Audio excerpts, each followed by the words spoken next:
looked over time and time again on these things as you're trying to get the word out that, you know, you're a pretty aware person, you know, as far as that, but do you just like go, well, I'm trying to get the word out, maybe I'll get screwed, maybe I won't, but I'm just going to go for it anyway? Is that your attitude, or what? Well, it's been my attitude. Now my attitude is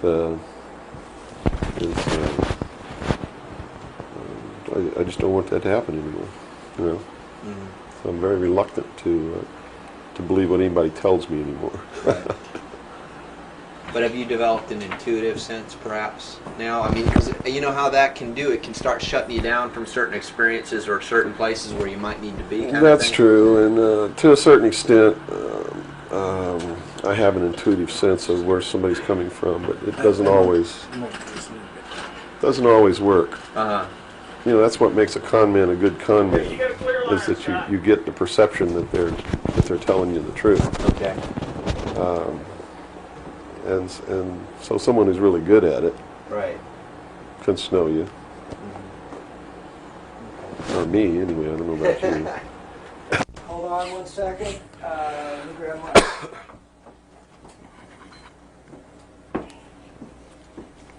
Yeah, you want to wipe your face or anything? Yeah, fine. You got it? Okay. You all right, Robert? Mm-hmm. Robert, you set? Yes, I am. Scott, you're set? Yes. Bill, you ready? Yep.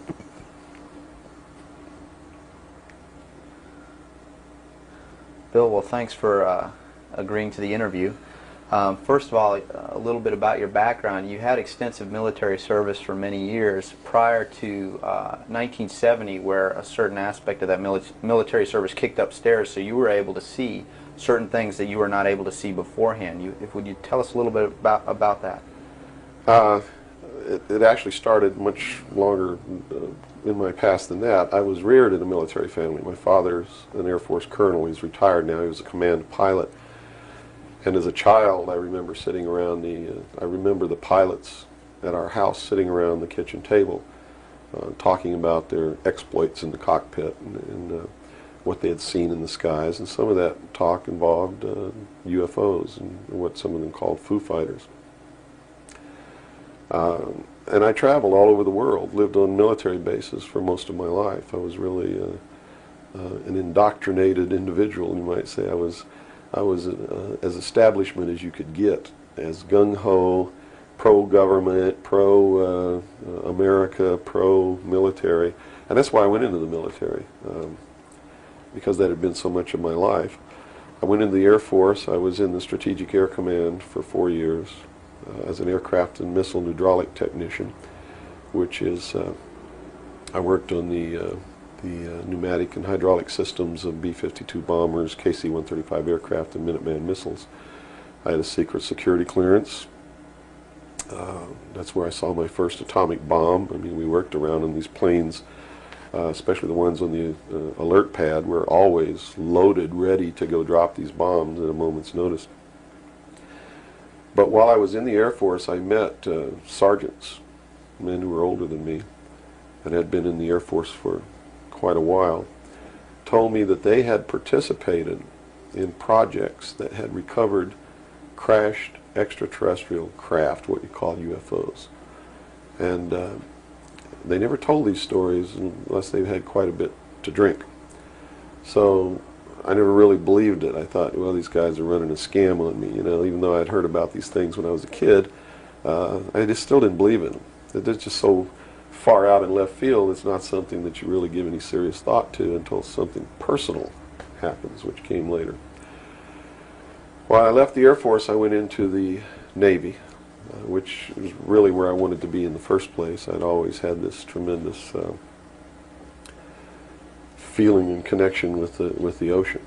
I was an excellent swimmer, but I had a problem as a child. I had chronic motion sickness. If I got in a car and we went on a long trip, I got deathly ill, and same with boats or anything. I couldn't ride on the things at the carnival that went around and round because it just made me tremendously ill. But I decided after I had gone through the Air Force experience that sick or not, you know, I was going to go in the Navy because that's really what I had wanted to do. So I did. Volunteered for submarine duty and was assigned to the USS Tyru SS-416, which was a diesel-electric boat World War II type, that had been reconfigured. When I went on board the boat, it was in the dry dock at Pearl Harbor Naval Shipyard, and had literally been cut in half, and they'd put in a 12-foot sonar section and then 3 domes on the deck for triangulating targets using sonar. And this was really one of the most up-to-date electronically submarines that we had. Wasn't a nuclear submarine, but as far as the ability to approach, get close to a target and destroy it, it had a better capacity to do that than any other boat that we had. While we were on a transit from the Portland-Seattle area on the surface, I actually saw, I was the port lookout, and I saw the most incredible thing that I think I've ever seen in my life. And it had such a profound effect upon my view of the universe and the world that we live in, that I wish everybody could experience this. I saw come up out of the ocean, from beneath the surface of the sea, a huge disc-shaped craft about the size of a Midway-class aircraft carrier, which is tremendous in size. Even though that's one of our smallest carriers, or was then, it's still a huge, tremendously big object. Came up out of the ocean and rose into the air and tumbled on its axis and went up into the clouds, and I was awestruck, dumbstruck. And I mean dumbstruck, literally. I could not utter a sound. And my first impulse was to tell the officer of the deck that I'd seen a flying saucer, and then luckily for me I couldn't talk, because on second thought that's not what I really wanted to say, because I didn't want to be the only Looney Tunes character on a submarine with a tight-knit crew that you had to live in close quarters with, because that's a hell of a way to live. So I told the officer of the deck that I'd seen something about 15 degrees off the port bow at a relative distance of about 2.5 nautical miles. And he began to look in that area. And the starboard lookout had heard me tell him this, and he began to look over there. And while we were all three watching, either the same craft or another one exactly like it came down out of the clouds, tumbled again on its, why it did this maneuver, I don't know, but every single time it did it. It's like it came down in this attitude, and then it flipped over, and then entered the water. And the water just appeared to open up in front of it. It's just like the account in the Bible about the parting of the Red Sea. That's exactly what happened. The sea actually parted, and this thing went into the water, and it closed up behind it. And this big spray went up into the air. But it wasn't a spray from the craft hitting the water. It was a spray from the water coming back in to fill up this hole that had been created. And again, I'm thinking, this is incredible. What are we looking at here? And it was metal. It was a machine, and it wasn't glowing or anything like that. It didn't have any lights on it that we could see. But it was obviously metal, and it was obviously a machine. And although I can't tell you that there was anyone inside of it, I believe that there was. And it did something that, as far as I knew, was absolutely impossible. I'd been in the Air Force. I'd worked on the state-of-the-art of our aviation capabilities. And here I was on the deck of a submarine in the conning tower, and I knew what we had to be able to have to go underwater, and I knew that the two were incompatible. Here's something that came from under the water and flew in the air and performed maneuvers, and then came back down and interfaced with the water at tremendous speed and remained intact, which realistically it never touched the water. The water sort of magically opened up in front of it, but something had to interface with that water. Anything that we had that interfaced with the water in that manner would have been disintegrated. It's like hitting a brick wall. So I was looking at a technology that, as far as our laws of physics and what we knew at that time, didn't exist. This was in 1966. Ensign Ball was as shocked as I was. He called the captain to the bridge, who came up with the chief quartermaster, who brought a camera. And we all stood there and watched this occur over and over again for about 10 minutes. And I still, to this day, don't know if it was the same craft or a whole bunch of different craft going in and out of the water. But it seemed like that there was a hell of a lot of traffic on that freeway right there. And we were watching it as we went by. We never changed course. We never lowered or increased our speed. We made no attempt to communicate or signal. We made no attempt to get closer. And eventually, it just stopped. We were told not to discuss it with anyone, not even amongst ourselves, which was incredible. I never had been told anything like that in my life. You know, you can't talk about something. And to be told that we couldn't even talk about it amongst ourselves was even more extraordinary, I thought. But we didn't. We didn't talk about it. When we got to Pearl Harbor, all the time the chief quartermaster was taking pictures of this. So I know photographs were made. What happened to those photographs, I have no idea. But when we reached Pearl Harbor, we were not allowed to go ashore to go on liberty, even though we didn't have the duty. And about 2 hours after we berthed at the submarine base, a commander from the Office of Naval Intelligence came on board and debriefed each one of us individually in the captain's stateroom. And the ultimate outcome of the debriefing was that we didn't see anything, we didn't hear anything, and we had to read rules and regulations that told us that if we ever talked about what it was that we didn't see, that we could be imprisoned, we could be fined $10,000, we could lose all pay and allowances due or ever to become due. And I learned at that moment that the United States Navy didn't want anybody to know about what we saw, and that severe consequences could come down around the neck of anybody who did. And that was when I understood fully that, yeah, there's a real cover-up. These things do exist, number one, and at least the United States Navy doesn't want anybody to know about it. And there's stiff penalties for anybody who bucks that. Mm-hmm. Moving forward a few years from, what, 1966, I believe, you gained a special security clearance that revealed to you certain documents, or were revealed to you, or that you saw, yes, relating to this very cover-up. To this and many other things. I was eventually trained by Naval Security and Intelligence, and I was given a secondary NEC, which is Naval Enlisted Code, which was 9545, which is Internal Security Specialist. And an internal security specialist is someone who protects classified information, and protects areas, so to speak.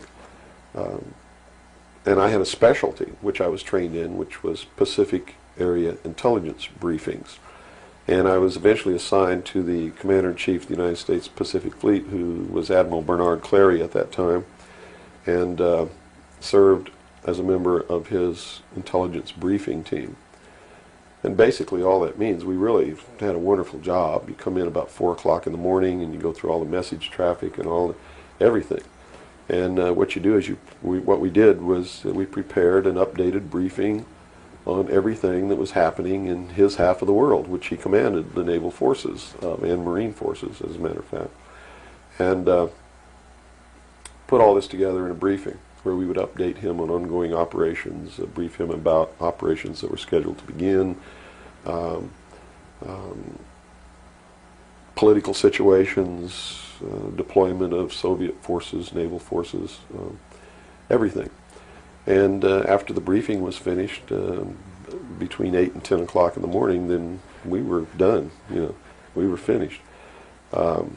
So it was what you call fat cat duty or gedunk duty in the Navy. It's got all different kinds of names. It's just really a wonderful job. Now, to be able to function in this job, I had to have a security clearance, which gave me access to the information that I had to need to know to help prepare these briefings.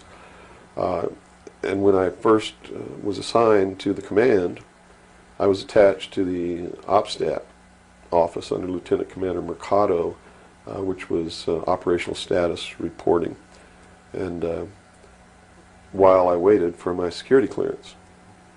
And it took 6 months to get it. What I eventually ended up with was a top secret Q clearance with an SCI attachment, which means sensitive compartmentalized information, and there were no blocks. In other words, there was nothing confining me to only certain compartmentalized information. I had access to whatever the Admiral and his staff had access to, because we had to prepare briefings and brief these people on all of these things. And I'm sure that at first I was tested and wasn't shown a whole lot, but eventually when they began to have confidence in me, I began to see things coming across my desk that were just absolutely incredible.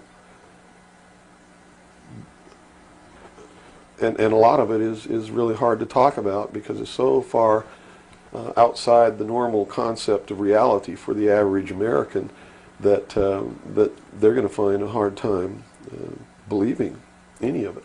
Mm-hmm. But I saw documents that were labeled under the classification top secret, and the compartmentalized the compartment that was put into was called MAGIC, M-A-J-I-C. Mm-hmm. Which told me that that UFOs are real, which I already knew. I'd seen one. Right. But this went farther than that. It told me that they were extraterrestrial in origin, that there were 4 different extraterrestrial species or races visiting this Earth, and that they had actually entered into an agreement with the United States government with one of these species of alien beings to exchange technology, and it told me all the projects that was underneath this. Project Red Light was actually the testing of extraterrestrial craft. Project Plato was a diplomatic project. Pounce was the recovery of technology. Pluto was the application of that technology to our own secret space program, not the public space program. There are 2 different space programs. One is what the public gets to see, which is overseen by NASA, and the other one is a secret space program that nobody gets to see, which is really overseen by the Navy Department under specialized compartmentalized black projects, and what these people are doing in secret is just absolutely incredible. I also saw documents under an operation called Operation Majority, which outlined the plans to bring together a one-world government. It also included extraterrestrial information within that.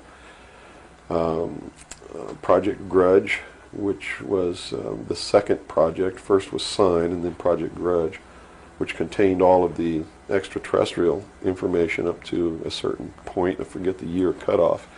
And then it was contained after that in another project called Project Aquarius, which was the accumulation of the whole history of alien interaction on planet Earth.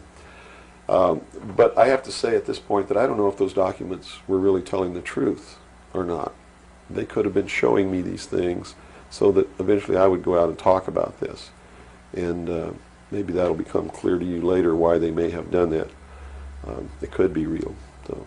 Mm-hmm. But at this point, from a personal standpoint, what was it that, based on your experience in '66, and they said, absolutely do not reveal this to anybody, and here we are a few years later, and you're seeing documents that proved that what you saw was real. Mm-hmm. What was the one factor or a number of factors that led you to the decision to say, I've got to get this out, I've got to tell people about this? I saw contingency plans called Majestic. And these contingency plans were to, first place, a contingency is a plan that can be implemented if certain things occur.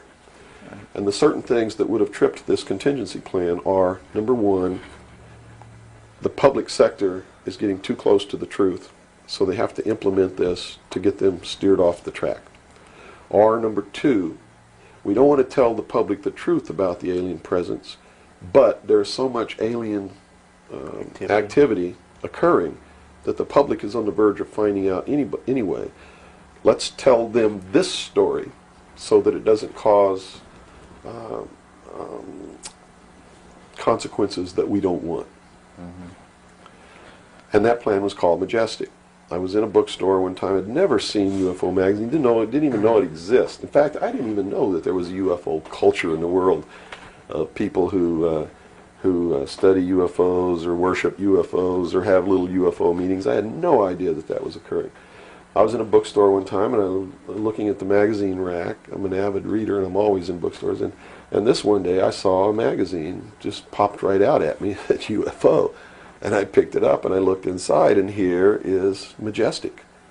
All right there. And even the people who had been named to implement the plan were the ones who were actually implementing it. William Moore, Stanton Friedman.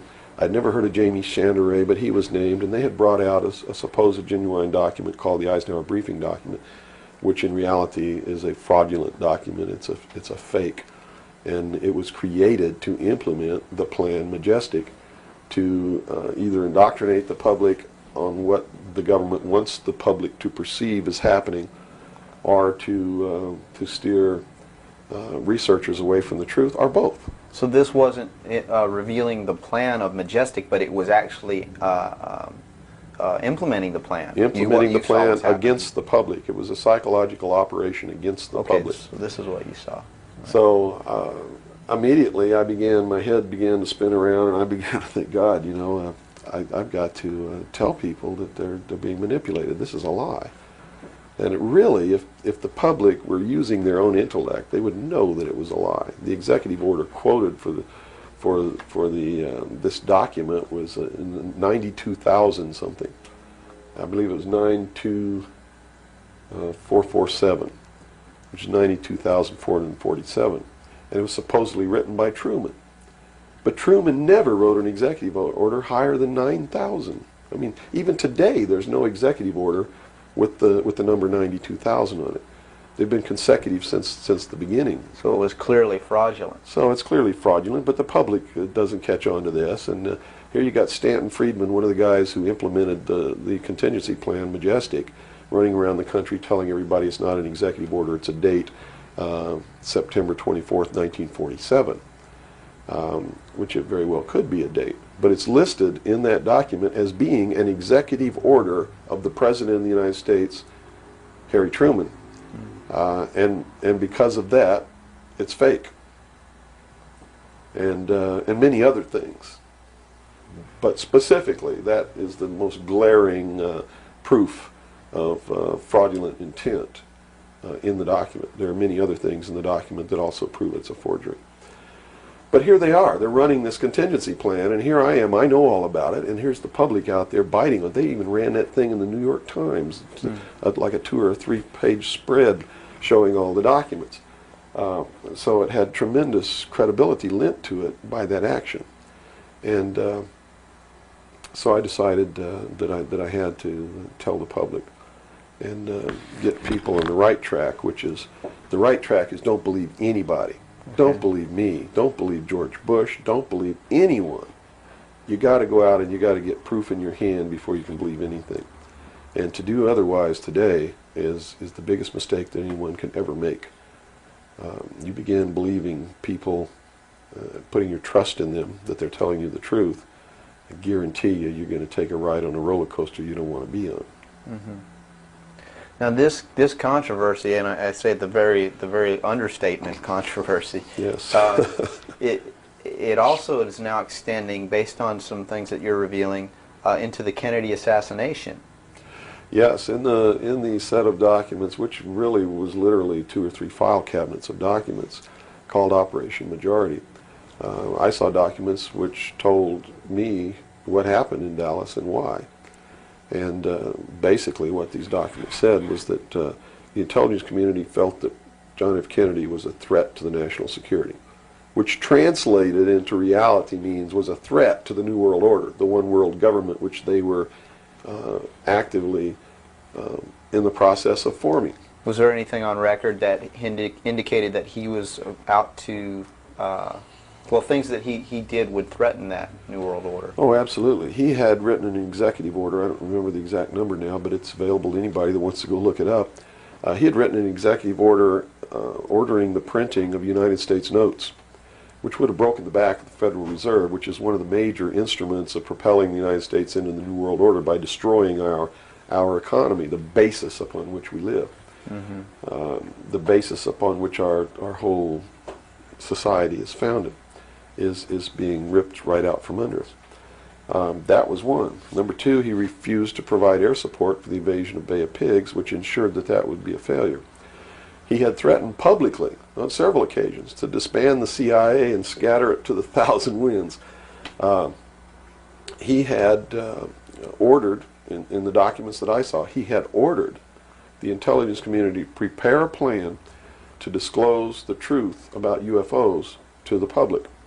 Now, I don't know what that truth was. Could be that maybe there are no extraterrestrials. But whatever the truth was, he had ordered a plan to be prepared that that disclosure was going to be done according to that plan within the following year. And the intelligence community considered that to be out of the question. And according to the documents that I saw, his assassination was ordered by the policy committee of the Bilderberg Group, which is really the secret world government, and was carried out by agents of Division 5 of the FBI, the Secret Service, the Central Intelligence Agency, and the Office of Naval Intelligence, of which I was a part, in Dallas. And it said that the assassin, the man who actually administered the head wound, was the driver of the car, William Greer, a Secret Service agent, who used an assassination pistol built by the CIA for assassinations that was really an air gun that fired an exploding pellet or could fire a small hypodermic needle or a poison dart using any one of many different deadly poisons. Specifically, it said that he fired an exploding pellet which contained shellfish toxin, and that the act was plainly visible in a film withheld from the public. I looked for 16 years to find that film, and I finally found a copy that showed William Greer turn around and shoot the president. And since 1988, I've been showing that film wherever I'm able to show it to wake people up. It is not our government, though you have to understand, that is doing these things. It is not our government that's failing us. It's not the Constitution or the Bill of Rights that's a bad instrument.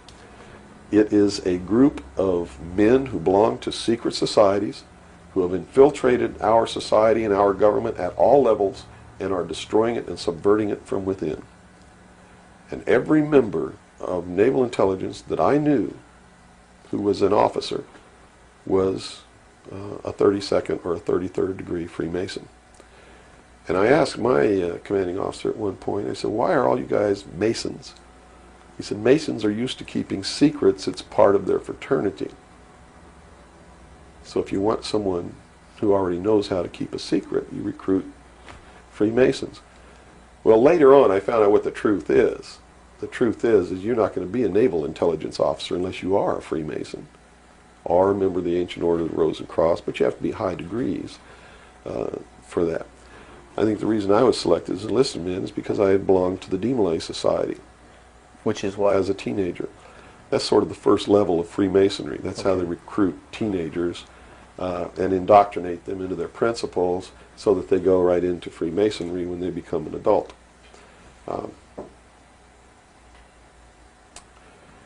So basically that's the story. Yeah. Okay. Well, based on the information that you're revealing, which would seem to be equally or if not more of a threat than what Kennedy was originally planning on doing, is actually revealing the underlying cause of all of this. Why is it that you are here today, or how is it that you are here today and you're not, conveniently taken away and put in a padded cell somewhere so that you can't speak of these things? Well, I really don't know the true answer to that question, because you would have to ask them to find out why they haven't done anything. But I can tell you this. I began to reveal information in 1976, and I was physically attacked on 2 occasions. My skull was caved in. That's what all these scars are here. On the second attack, I lost my leg. They visited me in the hospital. They had no intention of killing me. They were delivering a message to me. Shut up. And that was the message that came through loud and clear.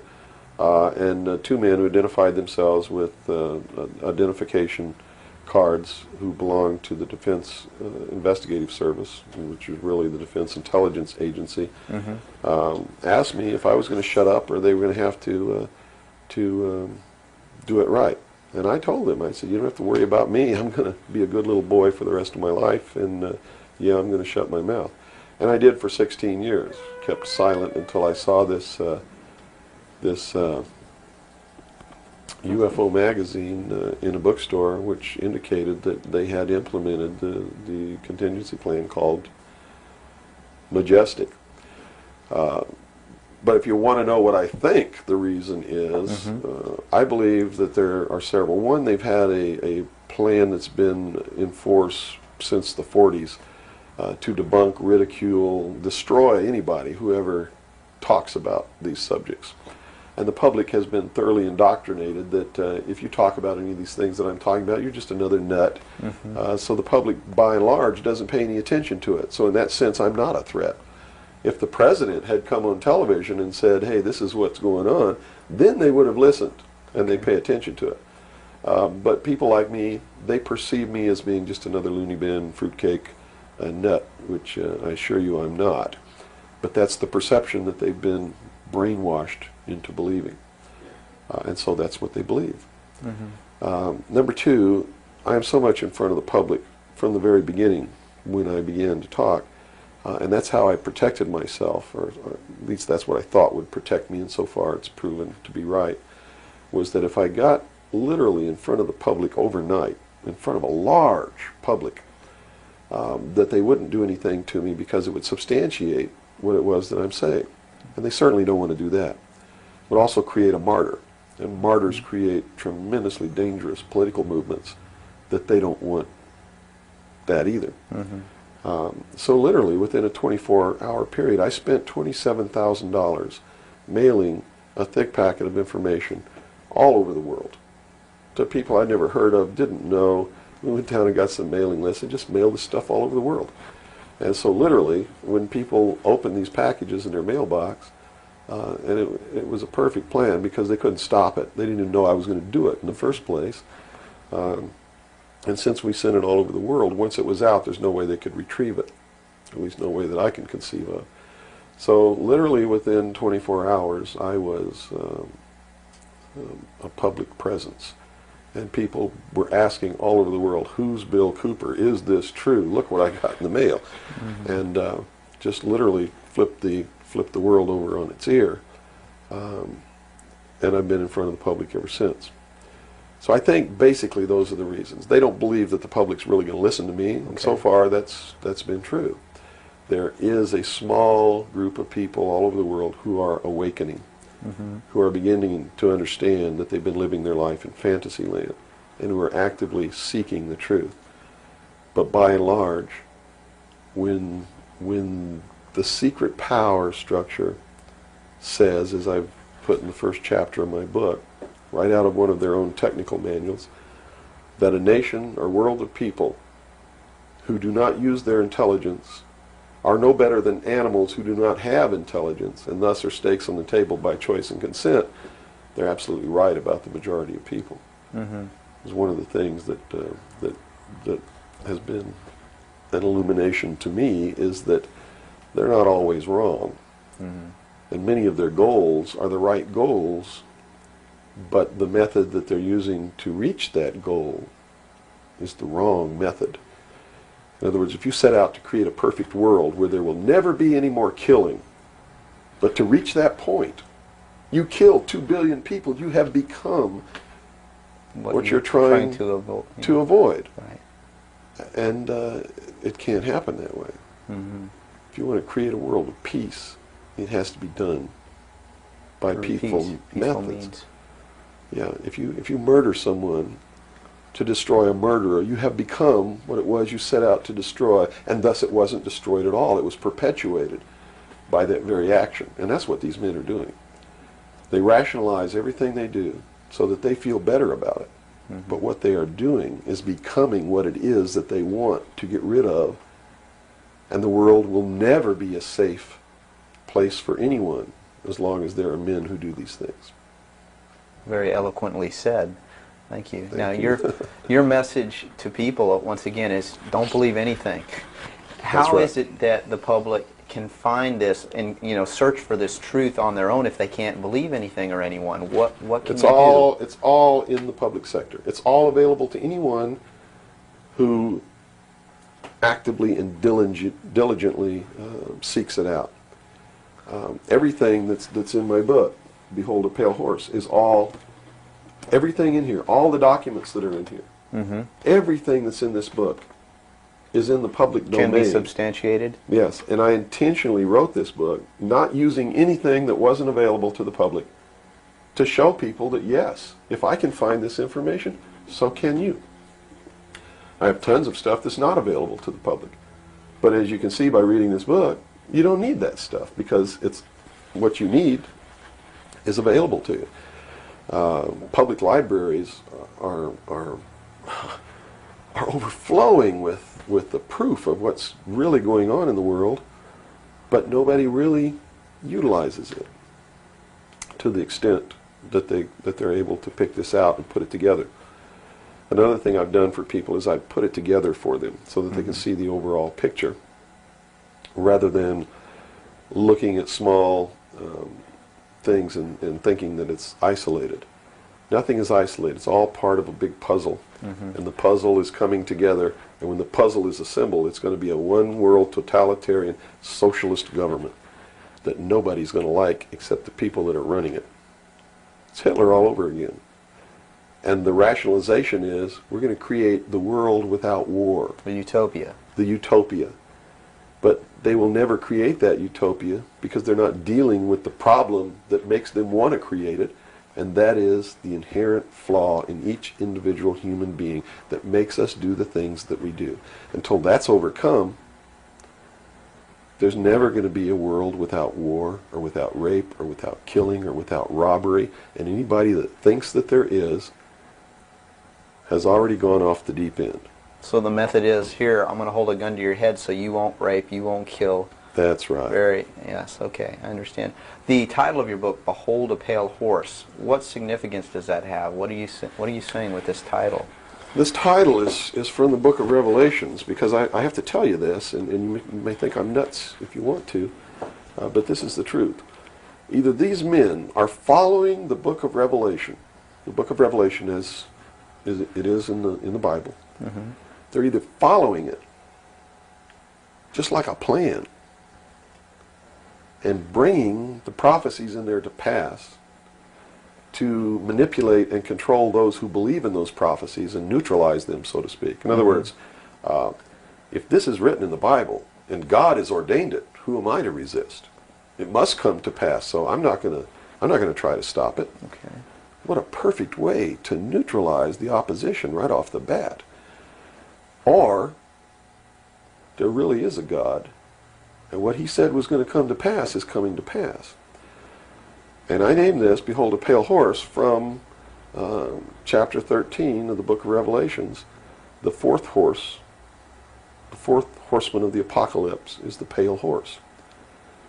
And I looked, and behold a pale horse, and his name that sat upon him was Death.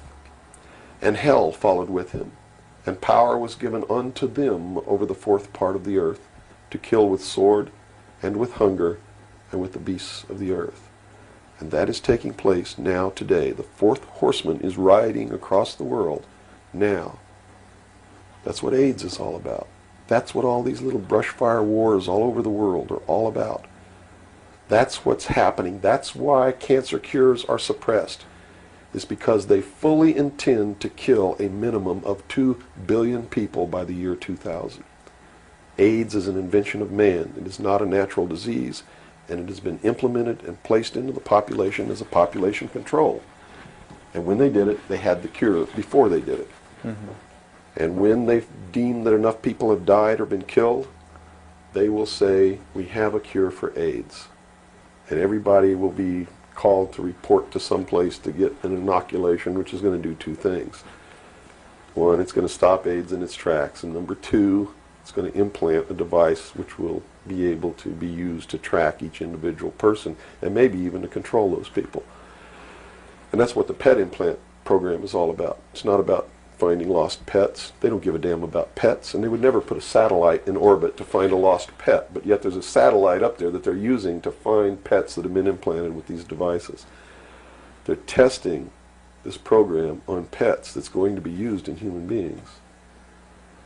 And in the Los Angeles Times in 1989, they ran an article. It was 10 forecasts for the coming decade, was the title of the article. I have a copy of it in my research center. And number 5, I believe it was number 5, in those 10 forecasts for the coming decade was chemical or electronic implants to control individual behavior on a 24-hour basis, unquote. So it's not hidden at all. It's there for anybody who wants to look. But nobody's looking. Nobody's looking. They believe, and I believe that they're right, that the biggest danger to mankind right now is man himself, population. A study in 1957 told them that by 1990 the world population would double in 33 years. Can you imagine that?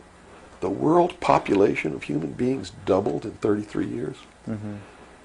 And they knew that it's an exponential doubling throughout history. Every time it's doubled, the interval has gotten shorter.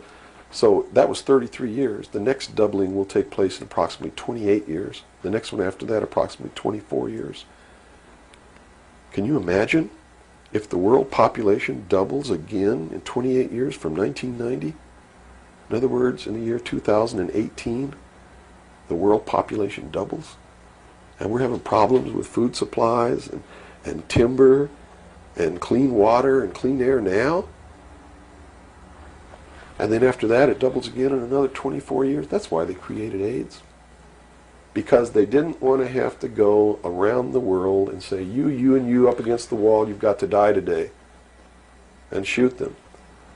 They did it in a manner to where they could target what they consider to be undesirable populations. And I want to be very clear that I don't agree with them on this. They specifically targeted blacks, Hispanics, and homosexuals for complete eradication. And AIDS is really going through those populations, and it's really doing a number on blacks, Hispanics, and homosexuals. That theory has made news. I've heard that before, and, well, and it's been a debunked theory. very clear by the public, saying, "Oh, that's ridiculous." But you're saying that that may indeed be the case. It's not ridiculous. I actually saw this in documents, and the project name was Project Naomi. MK Naomi was the name of it. It was a CIA project. The AIDS, whatever causes AIDS, whatever that turns out to be, according to those documents, was developed at Fort Detrick, Maryland, under a CIA project called MK Naomi. It was financed by $10 million for the Department of the Army's biological warfare programs. It was carried out, supervised by the CIA, carried out by scientists who worked for the Special Operations Division of the Department of Defense. And it's doing its job. And would you assume if AIDS doesn't work, there's a contingency plan for that even? Well, I think that they have other things out there working concurrently. One thing I've learned about these men is they don't just do one thing. In case the public discovers what they're doing, or discovers that somebody's doing, whether they know who's really doing it or not, and stops it. What they have running is several concurrently running plans, so that if one or two fail, the other ones are going to take care of the problem. It sounds pretty hopeless. I mean, based on that scenario, is there anything, any uprising or what? Yeah, there is, but it requires that people wake up. It requires that they really learn the truth instead of live their life in fantasy land. You see, because nothing can exist without the consent of the people. Unless they buy it, it's not going to happen. And all of these plans lead to the public's ultimate acceptance of what they're going to do. In fact, they're designed to make the public ask for it. For instance, the burning of the rainforest in Brazil. I know people who are just up in arms. Stop this. We've got to stop the burning of the rainforest. Which is exactly what the burning of the rainforest is designed to do. Because Brazil is a sovereign nation, right? How can you tell a sovereign nation to stop burning its own forest? You can't. What they're asking for is control over a sovereign nation by a world governing body who can then send troops, a police force, to make Brazil stop burning the rainforest. And that's why they started the burning of the rainforest in the first place. You see, they went down there and they built a road across the Amazon jungle that went nowhere. There was no reason for this road to be built. There was no place to go. It doesn't go from here to a city on the other side. It just goes across the jungle and ends. And they built this road, on purpose, because they knew that most of the people in Brazil are so dirt poor that they would see this road as the answer to their prayers. Free land, free timber, a way to support their family, a way to become wealthy, or at least more wealthy than they were, which was no wealthy. Mm-hmm. And that's exactly what happened. Millions of people headed out down this road and staked out some land and burned the forest and tried to grow crops. And they found that rainforest is no good for growing crops. It'll grow one crop, and then you got to go burn more trees and plant another crop because the soil is poor. And that's what's happening. Mm-hmm. And that's why the forest is being burned. And it was done intentionally to create the scream of stop burning the rainforest, so that then they could offer the solution. The solution is a world governing body that can then order and enforce that order of Brazil to stop burning So the rainforest. the green movement worldwide is As a now just manipulation. a manipulation Yes. of. Now it's been proposed time and again too that big business is behind things like this, and that would represent a capitalist approach. But what you're saying is we're heading toward a socialist approach based on this scenario. You have to understand the difference between capitalism, socialism, communism, what all of these things really mean. You have to understand what the difference is between right wing and left wing. People, they use these phrases all the time, and they don't even know what these things mean. And it's just incredible to me to hear a socialist calling someone else a Nazi. Because Nazi means National Socialism. So here's a socialist calling a right-wing guy a Nazi, when what he should be calling the right-wing guy is anarchist. People on the right want no control. Mm-hmm. They're really anarchists. So Okay? they would, in theory then, or in fact, be in opposition to this ultimate movement. Yes. Whereas in appearance, they would be the ones behind it. Well, when you have a misunderstanding of what the terms mean, yes. Okay. Right-wing, on the far right, is total anarchy. They don't want anybody controlling anything that they do, and they believe that people are responsible enough that the world can exist without government. Okay. Or the very minimal government that it would take to. On the far left, on the other hand, they believe that the government should be in total control and should be supply man with all of his needs. Well, creating a whole society that's dependent. Right. A republic is somewhere in the middle. It's governance by laws. Laws are decided by representatives who are elected by the people. And according to the theory, the representatives will do what is right, whether they get elected or not, because it's not really a democracy. A democracy is far left. People don't understand. We don't live in a democracy. This country is not a democracy. It is a republic. A democracy is ruled by the mob. The mob always votes themselves every kind of benefit that they can vote themselves. And whenever you do that, it means large, tremendously overpowering government in control. They vote themselves into dependency. That's it. They Okay. vote themselves into a dictatorship is what they do, where they lose all of the benefits that they intended to vote themselves into in the first place. Okay. And democracies are extremely dangerous to minorities, because if the majority of people don't like you, Right. they're going to vote that they kill you, and they can, that's it. Democracies are dangerous. Democracies are socialists. Democracies are communism. That's what communism is. The definition of communism is everybody doing according to their talents and receiving according to their need. And it doesn't work. We already know it doesn't work. Man, by his inherent nature, is greedy. So those at the top always end up having everything, and those at the bottom end up having nothing in communism. Socialism is different. Socialism usually ends up in a dictatorship, in a very controlling dictatorial government which even owns the people that it governs, so that those who live in fear of not having are provided for what they need, and in turn they worship this oppressive government. Socialists are children who went out into the world, took a look around and said, I can't handle it, and went home to Daddy. Okay. Daddy, protect me. Daddy, feed me. Daddy, loan me your car. Daddy, tuck me in at night. Socialists are scared little children who are irresponsible, can't stand on their own 2 feet, and need Daddy to take care of them. Okay. Okay? And now we got the... But what happens when you go home to Daddy and Daddy does all these things for you? Tell me. Well, you never leave the home. You've not got no reason to. In other words, if you're being provided for in that way. You're being provided for, but what does it mean? Doesn't it mean that you have to do what Daddy tells you to do? True. Doesn't You're mean you under have to his be in rules. when Daddy tells you to be in? Doesn't it mean that you can't drive the car to the next town if Daddy tells you you can't? Doesn't it mean that if Daddy tells you to take out the trash, you better take out the trash? Are you beginning to understand the concept? When you ask for favors from Daddy, you have to give up freedom in return. Right. Okay. So socialism always leads to repression of liberty, freedom, equality. All of those things fly out the window so that you can have free health care, Mm-hmm. so that you can have a place to live but you don't have to pay the rent, so that you can have food given to you by the state. And that's where we're headed. Right in this country right now, we're almost totally socialist, and now people are screaming for a national health care policy, Right. health care insurance. Now, the other aspect, once again, I'd like to go into is the anarchy or the right wing, which we just into that similar.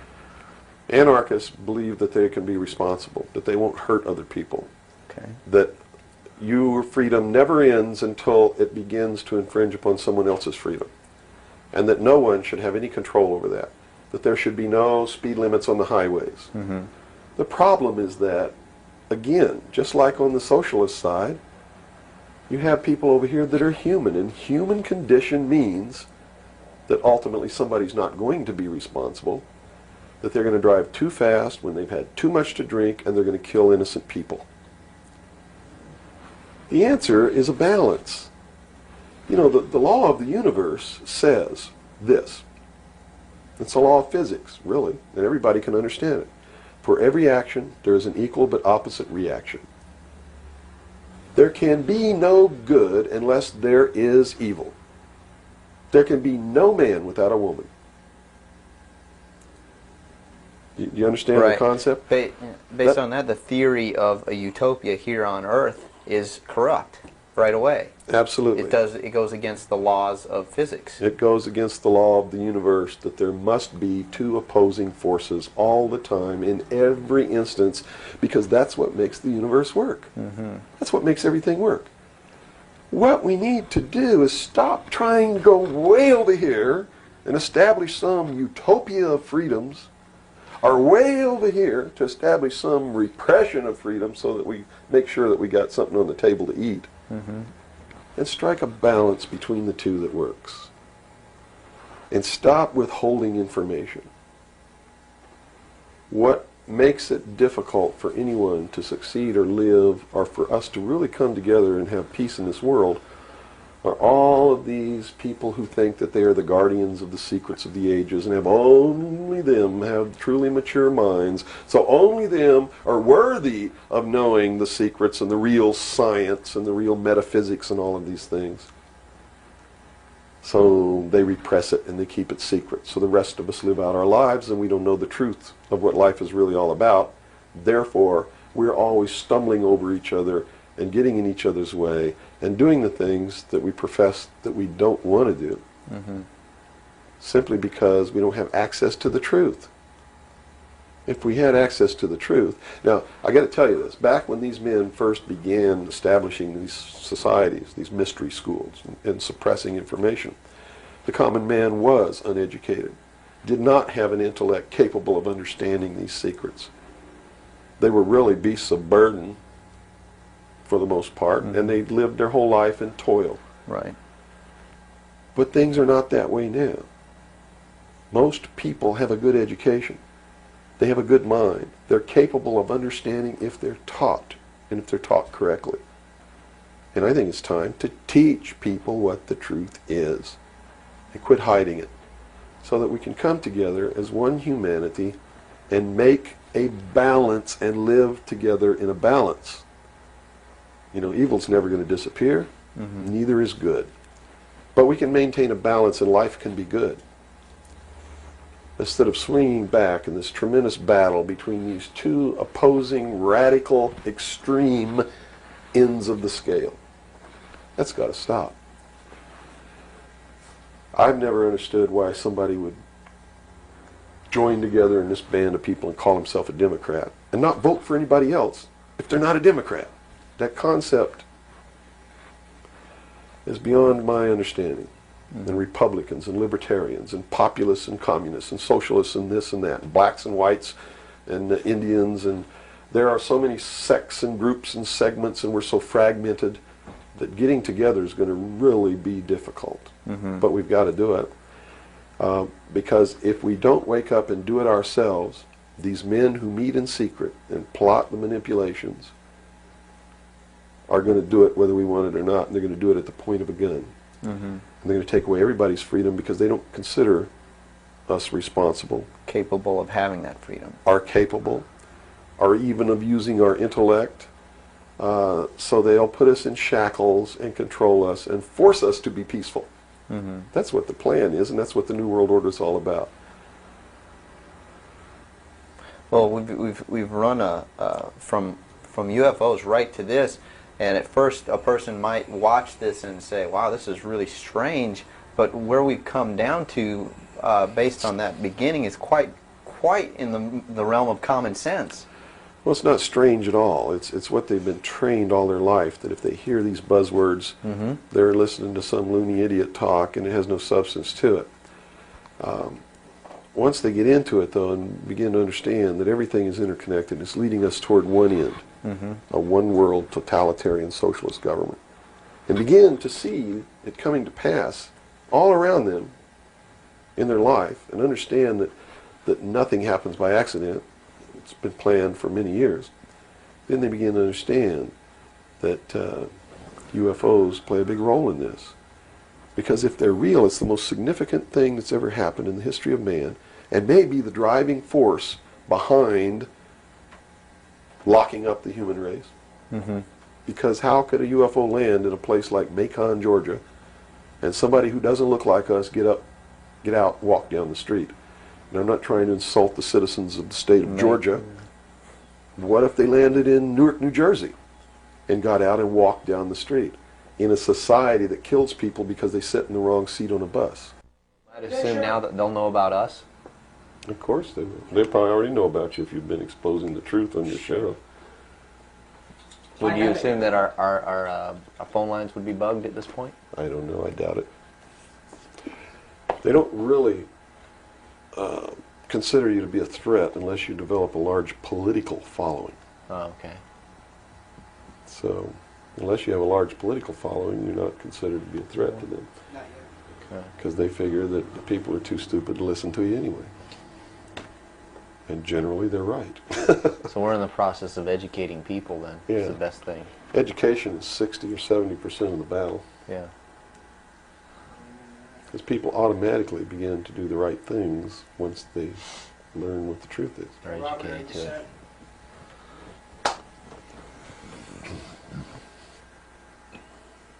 Yeah. Hold on.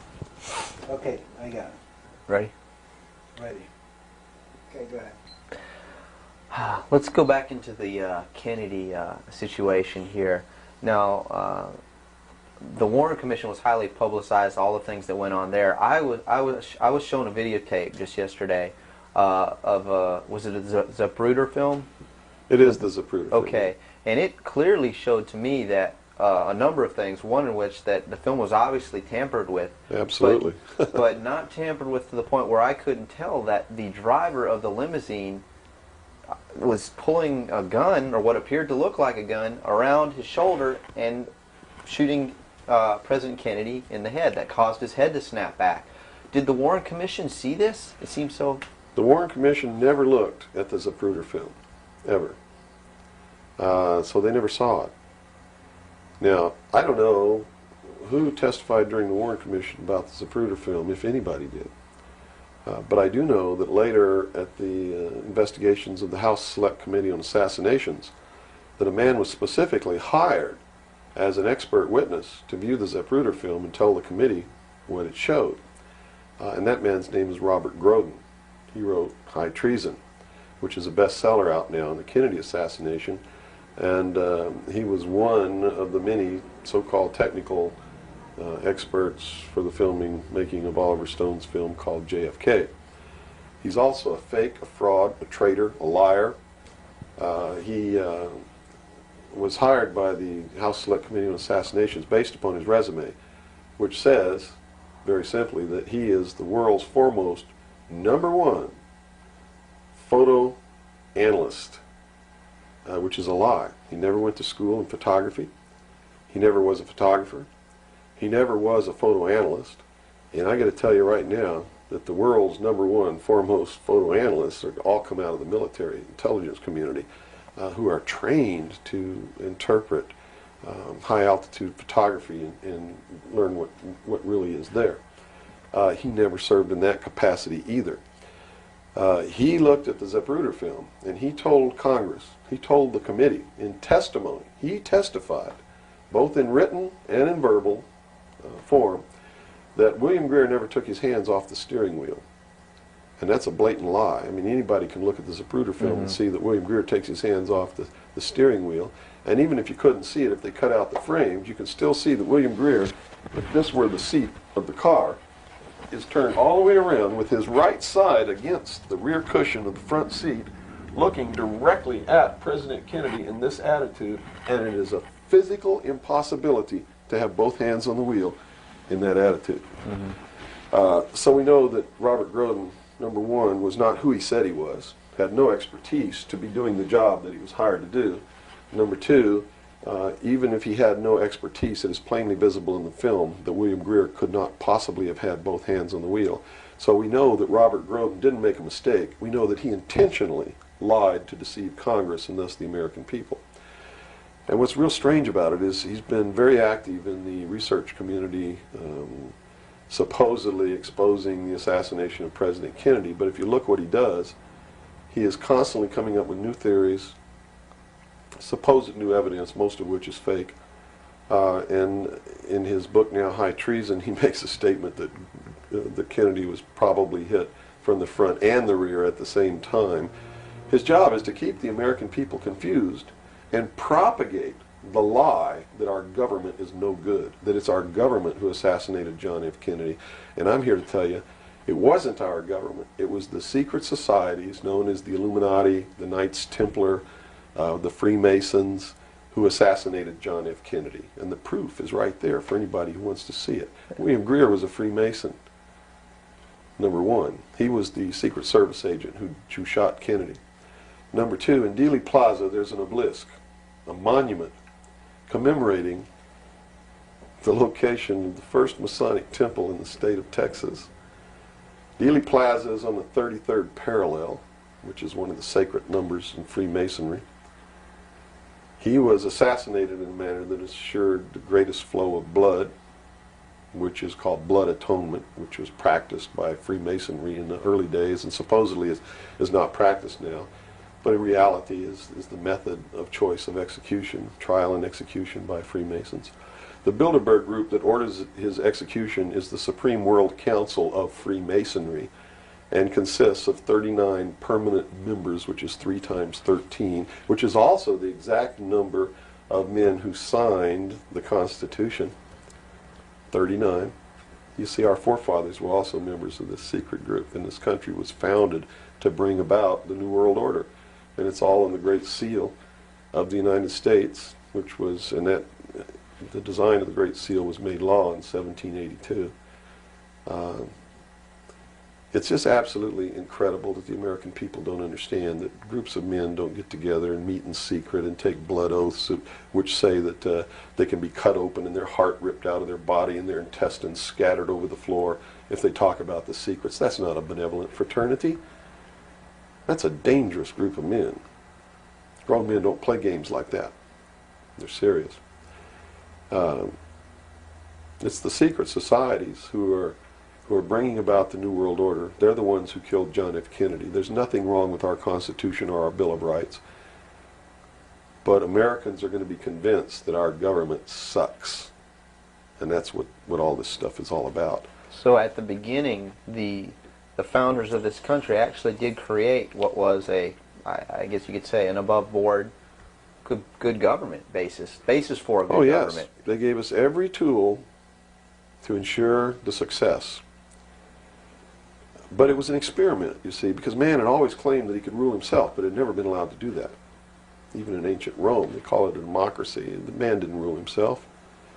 He was ruled by other people who made man think he was ruling himself. But the truth was, a Roman centurion could march down the street and grab anybody they wanted to and make you do whatever they wanted to, or just execute you on the spot. And that was the truth of the matter. Those weren't free people. In the history of the world, there had never been a people who were truly free or who truly ruled themselves until the United States of America was created as a republic by which we ruled ourselves through elected representatives whom we sent to the State House, either in the states or to Congress, to do it. They also gave us every tool by which we would destroy ourselves if we weren't capable of doing it. The United States and France, the revolution in this country and the revolution in France, were created to bring about governments which would function as the antithesis to the kings and queens of the world and cause them to topple off their thrones. It also gave man a chance to prove once and for all whether he could rule himself or not. And if he could, fine. That would be the New World Order. If he couldn't, they built the tools into the Constitution to allow them to take it away from us.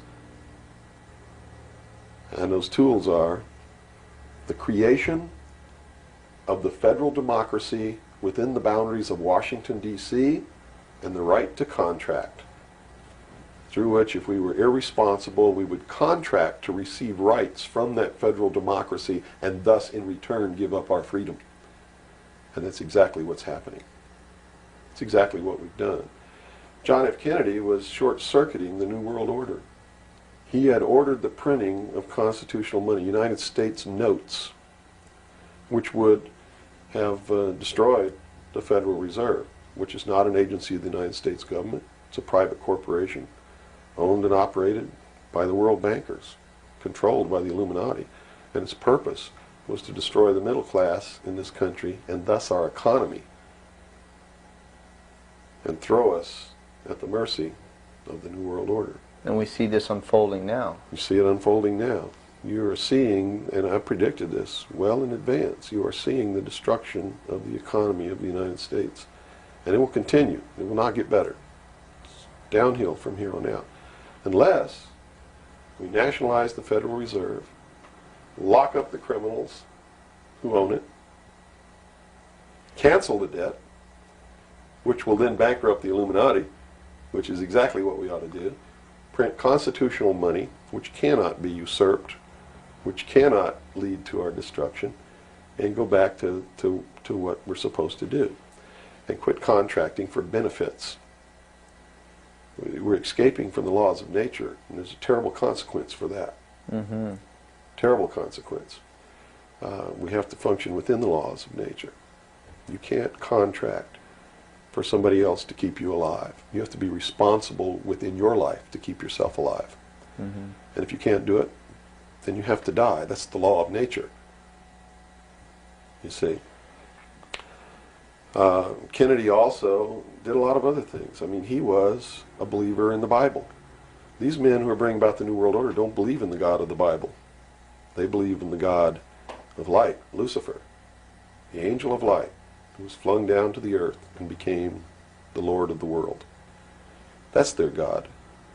That's why everything they do goes against what people know to be the right thing to do. They believed that man was held prisoner by a vindictive, cruel God named Jehovah in the Garden of Eden.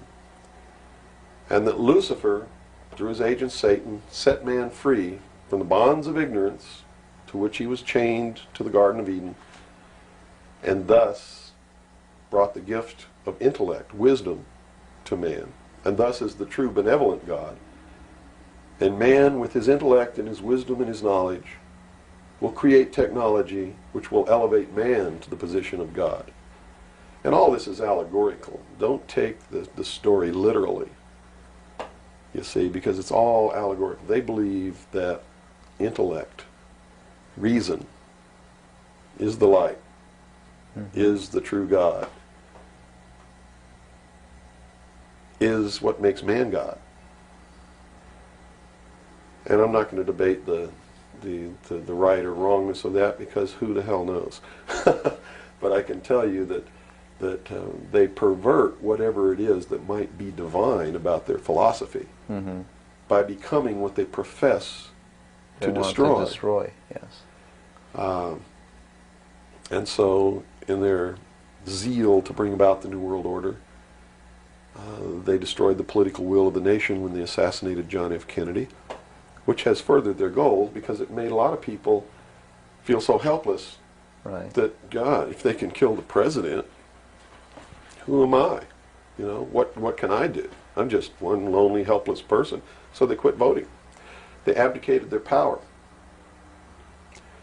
And, of course, through agents like Robert Groden and many others, Oliver Stone, they're being convinced that our government sucks, that our government is the problem, that the Constitution doesn't work, that the Bill of Rights aren't real. We're playing right into their hands, in other words. We're playing right into their hands, because there's nothing wrong with the Constitution or the Bill of Rights or our government. It's the people. You see, it's been infiltrated. And from within, they are eating at the heart of this nation like a cancer, this secret society. They are destroying it. They are subverting it. Our Constitution has not been allowed to work since 1945, and maybe even earlier. And they have been working behind the scenes to bring about a one-world, totalitarian, socialist government with the Communist Manifesto as its platform, through the United Nations, which was created by this nation, from an older organization called the League of Nations, which was the original foundation. And at the highest levels of our government, the Constitution's already been scrapped, and they are working under the aegis of the UN Participation Act and the United Nations Charter. Which says what? Which says that there are no rights, there are only what you call privileges. And privileges can be granted or taken away at will by the state. Quite frightening scenario. It's a very frightening scenario, and people better wake up to the fact that unless they wake up and do something about it now, there's only going to be one alternative. And that's either take up arms, restore the Constitution, and the blood will run in the streets of America, or reach down and put the shackles around your own feet and march off into slavery peacefully.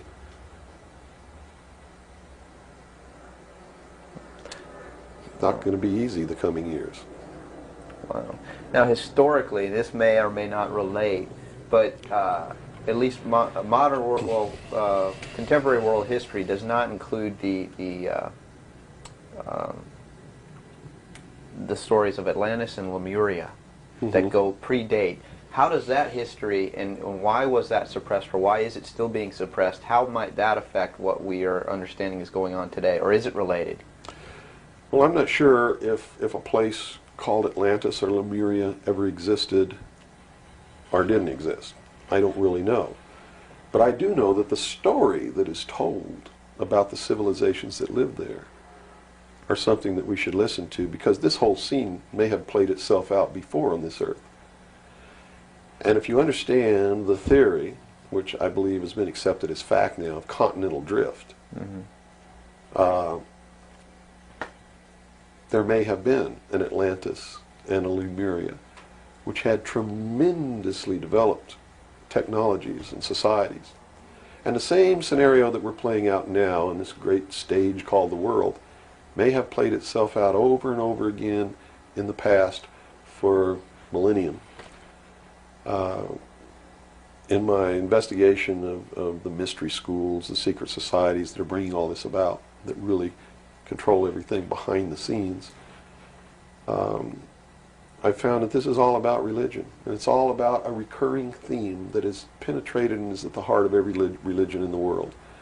And that is a creator or a creatress who has a son that is sacrificed and then is resurrected and saves the world or saves humanity. It seems to be an archetype that is within us.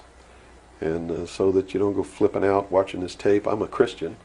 I believe in the teachings of Jesus Christ, even though it may turn out that he may have never lived.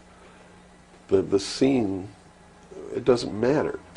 When you read his words, and you can go back through history and find these are the same words that were spoken by every Savior that there ever was, are the most beautiful, most profound, most affecting words that have ever been spoken on the face of this earth. And when I get down and almost get to a point of hopelessness, I just go read the Sermon on the Mount. And I come back up again. Because in the end, it's not going to matter whether Jesus ever lived or didn't live. The story is real. And it's within all of us. And it brings us to something within ourselves that is good. But these men don't look at that.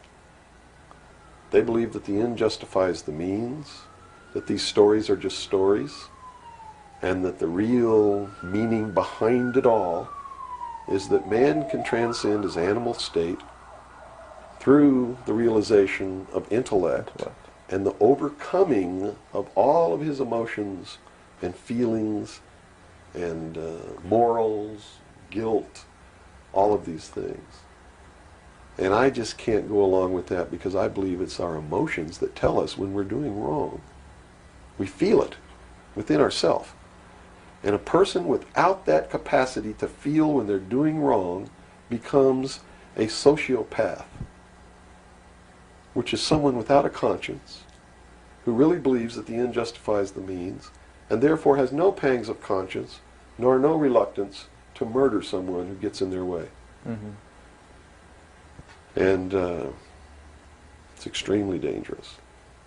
Now, do these people recognize the continuity of life? In other words, you have told me earlier that they're after physical immortality. They believe that through their technology, man will become God. With the power of reason, through technology, man will himself become God. They will engineer, just like Hitler wanted to do, the super race who will live forever. And the concept is the same, and the men behind it are the same as Hitler was. When they killed John F. Kennedy, it shows you what kind of men they are. Because they would not stop to kill anyone who gets in their way. And they've never stopped at it. Their goal, literally, to bring about the New World Order, will be to kill approximately 2 billion people before the year 2000. AIDS is one method of doing this. There'll be many more. As they solidify their control, everyone will be given a choice. They'll be presented with a new world religion.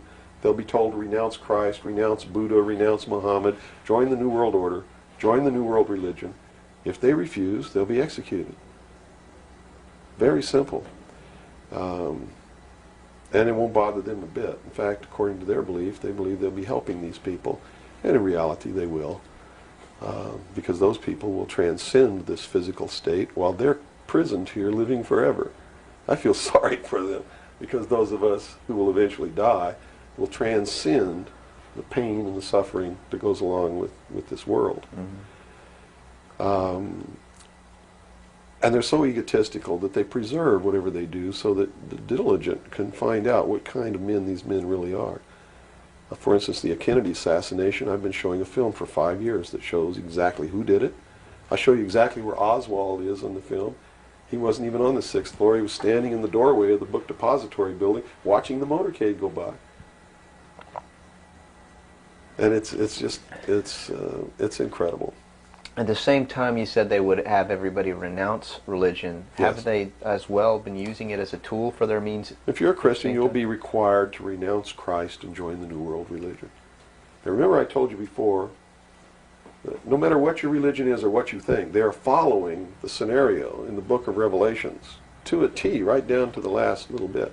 If you want to know what's going to happen in the future, if we don't wake up, and through the power of those, see, not one drop of blood ever has to be spilled, and no one has to ever put any chains on their legs or their arms, ever. If people just wake up and exercise what was given to us in our Constitution, the power of the vote, while we still have that power.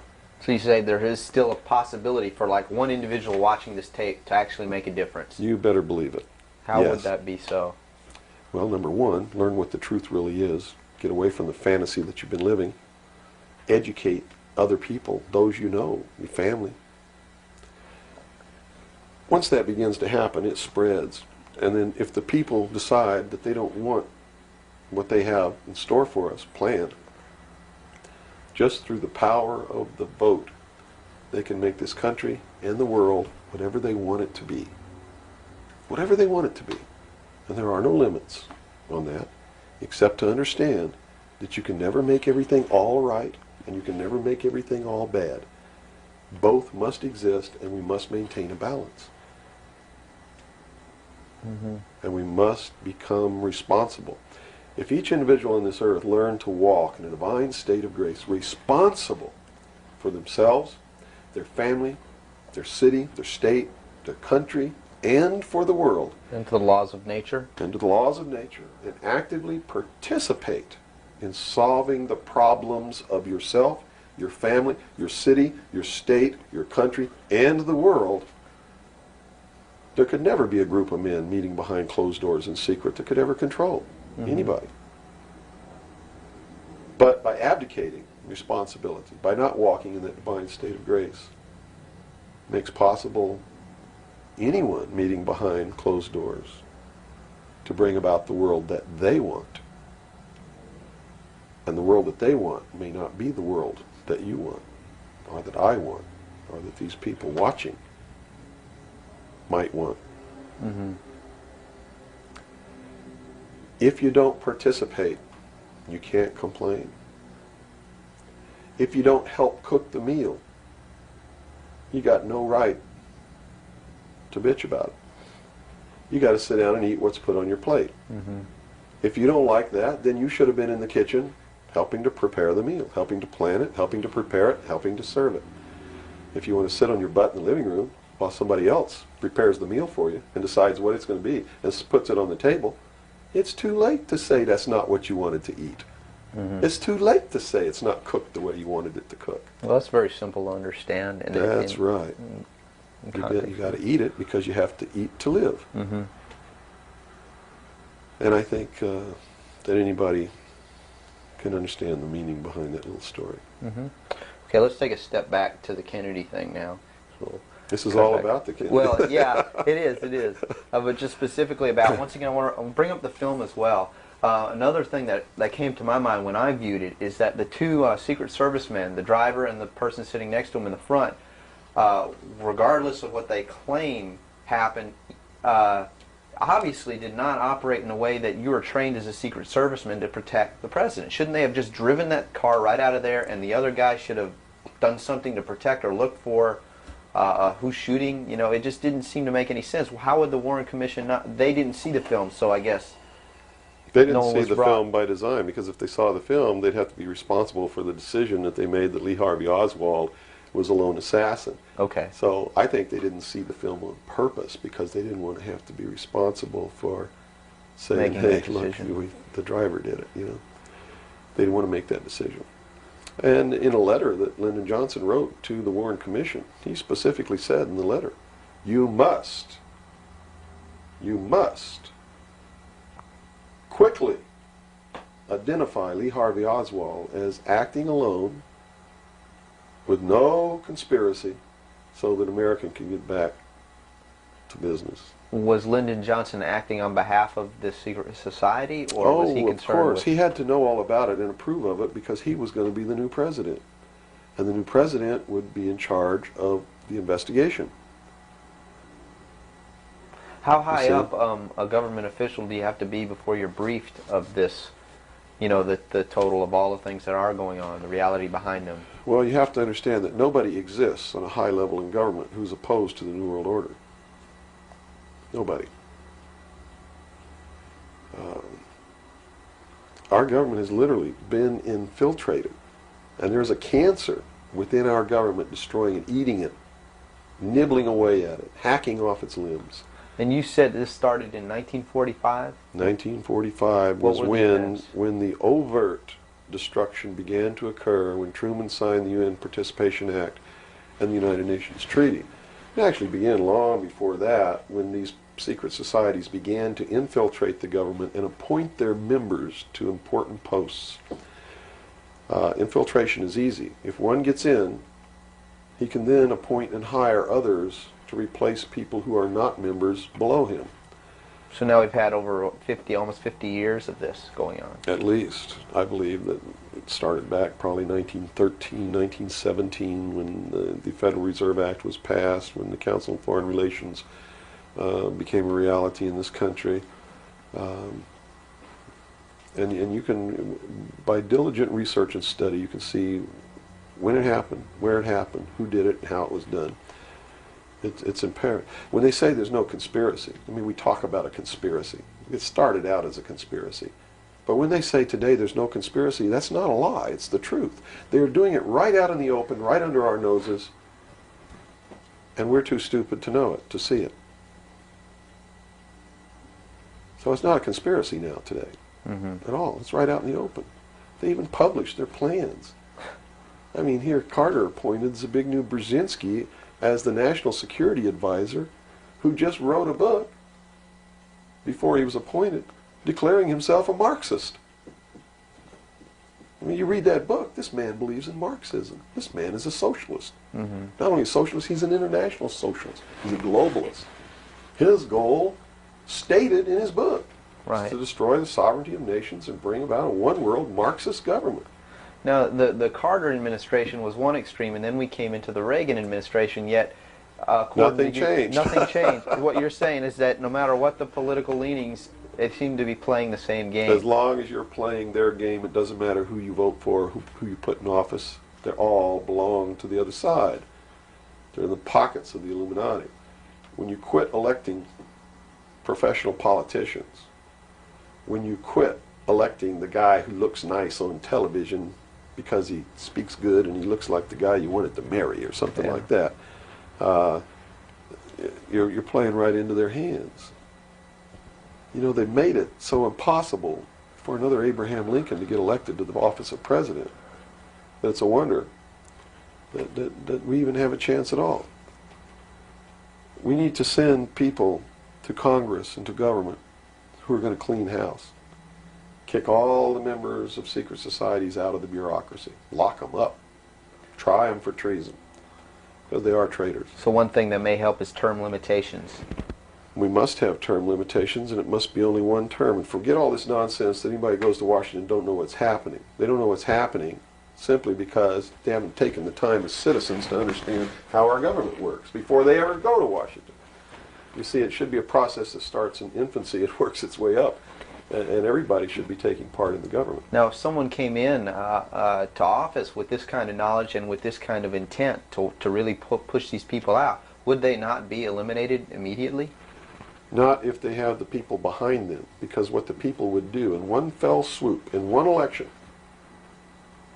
would elect people who've never served in government before, kick the incumbents out, send citizens to Washington. And here's the way it has to be done. You know, right now, you don't even pay your congressman. You know who pays your congressman? The federal democracy of the District of Columbia. The federal government pays your congressman, who's supposed to be representing your state and you. The federal government is a foreign country to your state. Why should he represent you? Not only that, but he moves to Washington, D.C. He maintains a residence here, but he doesn't live here. And as long as you re-elect him, he continues to live in Washington, D.C. forever if you keep re-electing him. So they lose all touch with what's back here. They're paid by a foreign government, the federal government. They're not paid by the sovereign state of Georgia or by you. They have to be paid by you. And they have to live here. They can't move to Washington, D.C. They go to Washington, D.C. for one term. Okay? One term only. When that term's up, they have to come back. And you don't pay them exorbitant funds. You pay them just enough to live on comfortably while they're there. No fancy giant cocktail parties, none of this crap. And you take care of their family. See, they don't take their family either. That's the other clue. They leave their family here, where they live. You, the people of Georgia, take care of their family and their business or their farm or whatever it is they have while they're gone. Now do you think they have a vested interest in representing you? They sure would under those conditions. But under the conditions they go under now, they have no interest whatsoever in taking care of you. Now let's look at the current. They're taking care of themselves. The current crop of presidential candidates. Is there anybody even running that represents something that we're talking about here? No, all of them are New World people. Tsongas, in his book, even everything that he's written touts the New World Order. All of it, right for Tsongas's literature. You're going to see New World Order, New World Order, New World Order, New World Order. Clinton, the governor of Georgia, was selected in 1991 by the Bilderberg. Governor of Arkansas was selected in 1991 by the Bilderberg Group in Baden-Baden, Germany, to be the new president of the United States. Remember what happened to Gary Hart? What did he do? He went out on a boat with a woman who wasn't his wife, and he was destroyed. Look at Clinton. What's happened to him? Nothing. The press is on his side. They're helping the guy. You know why?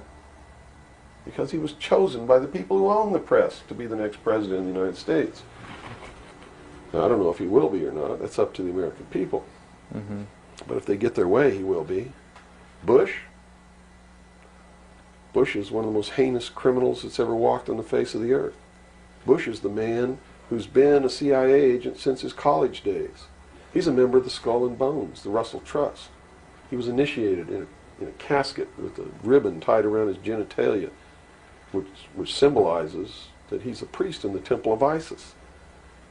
A pagan, this guy. This man is a member of the mystery schools. Well, he has the outward appearance of a good Christian, church-going Christian, no? They do whatever they have to be approved by the people, but in secret, they're not at all. This is a man who practices pagan religious rituals, magic. Doesn't matter what you think of all these things. I'm just telling you, this is what he does in secret. He is the man who, when he was chief executive officer, when he was president of the offshore division of Zapata Oil, organized and began the first large-scale drug smuggling operations into this country. George Bush is the one responsible for the drugs on the streets. And the war against drugs is not a war against drugs, it's a war against the Bill of Rights. We've already lost the Fourth Amendment in this war. That's true. And we're going to lose everything else.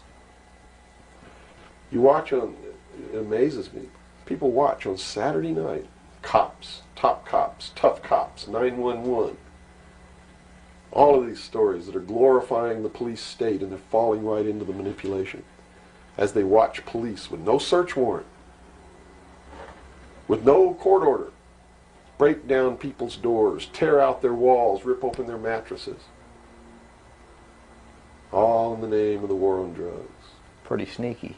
It's pretty sneaky, all right. You see them stop people in the streets, and the guy's got $400 in his pocket. They don't press any charges. They didn't even have any reasonable suspicion to stop the person and search him. And what do? They take their money, and they don't give it back. And America's watching this. And the stupid idiots, yes, you stupid idiots, you sit there and watch it, not realizing that when you take away that man's freedom, you've also taken away your own. You see, because they can do the same thing to you. Just because you talk a way that they don't like you talking, or because you wear red shoes and they don't like red shoes, they can do the same thing to you. And under the new law, without a court order, without a search warrant, they can break down your door, they can rip open your mattresses, your couches, your walls, they can trash your house. All in the name of the war on drugs. And let's say they don't like the color of your shoes. All they have to do is drop a little pouch of cocaine in your living room, behind your couch, and find it and say, aha, you're a drug dealer. What happens then? Now they can confiscate your house, all your possessions, all your property, all your bank accounts, all your cars, boats, vacation cottages, whatever you have. And they can auction it off within 24 hours without ever even pressing charges against you. Without a court order, without due process, without just compensation. And there's not a damn thing that you can do about it. Not a damn thing. At least right now. At least right now. And the reason you can't do a damn thing about it is because you're the one who brought it about through your stupidity. You're mentally crippled. You're operating from a position of ignorance, apathy, abdication, irresponsibility. And we're losing our country, our freedoms, everything. Now, these are strong accusations of the American public. What do you hope to accomplish by angering the very audience that you want to watch and listen to you? Go prove me wrong. Go make me the idiot. In so doing, you're going to find out what the truth is, and maybe you'll wake your up. And if you do, maybe we can save our country. Because I don't really care at this point whether you get mad at me or not. My country's disappearing. My freedoms are disappearing. My daughter's going to live as a slave in the New World Order if you people don't wake up and help me. So, if I had a 2x4, literally, I would smack you upside the head with it. I don't care if you get mad at me. It's beyond that state. You know, I'm willing to put my life on the line. Why would I care if you get mad at me? Mm-hmm. You know? People say, well, don't you feel threatened? Don't you feel like your life is in danger? Are you kidding? You're the people who sent your sons and daughters to fight an illegal, immoral, unjustified war in the Middle East? And that didn't bother you a bit, that they might have got killed over there, and you're worried that I might get hurt or killed? Right here, really defending my country? Really fighting in defense of the Constitution? Right. You brought up the Persian Gulf War. That's something that's still on a lot of people's minds. Based on what you're saying, what was the reason for that war? They should feel really guilty. They should feel really bad about that. I mean, what about a Saddam Hussein that everyone seems to agree is you know, the evil man here, that we had the right to go in and punish, destroy, or whatever? Well, it's funny that the man who purported to want to destroy Saddam Hussein was the man who really built Saddam Hussein when he was in the Central Intelligence Agency. We have been building up Saddam Hussein's arsenal. His technology comes from us in the Soviet Union. We built him up to create that war. We did it for a purpose, and the purpose was, look at this. If George Bush knew what he was doing, how come he didn't know what he was doing? Here's what he said. We've got to send troops to the Middle East because we can't afford to pay $26 a barrel for oil. That's on tape. Next he comes out and he says, no, it's not about the price of oil. It's because Saddam Hussein's not going to stop at Kuwait. He's going to go into Saudi Arabia, and those are our friends, our buddies. So we got to go defend Saudi Arabia. And then James Baker says in a press conference, nope, it's not about Saudi Arabia. It's not about $26 a barrel for oil. It's about jobs. Folks, we're going to get you a job, and to do it, we're willing to kill your sons and daughters. Yes, sir, we're going to send them off to get killed so that you can have a job. Prosperity. That's what it's all about. Well, what was the actual scenario if we hadn't have gone in? Well, see, that's not the end of it yet. Okay. Then George Bush comes out and says, whoa, the White House is flooded for telegrams. They don't want their sons and daughters to get killed for a job. It's not about jobs. It's about naked aggression. Yes, sir, there's a little Hitler over there called Saddam Hussein. Yeah, and we're going to go destroy him because the world doesn't need another Hitler. Never mind Pinochet in Chile, who's another Hitler. Never mind all the other Hitlers in the world. Was that Never mind Tiananmen Square. Well, then, you know, then people would say, well, the American government's not interested in that because money is not in you know, it's the oil here. We're talking about money. No. So you're saying it's not even that. No.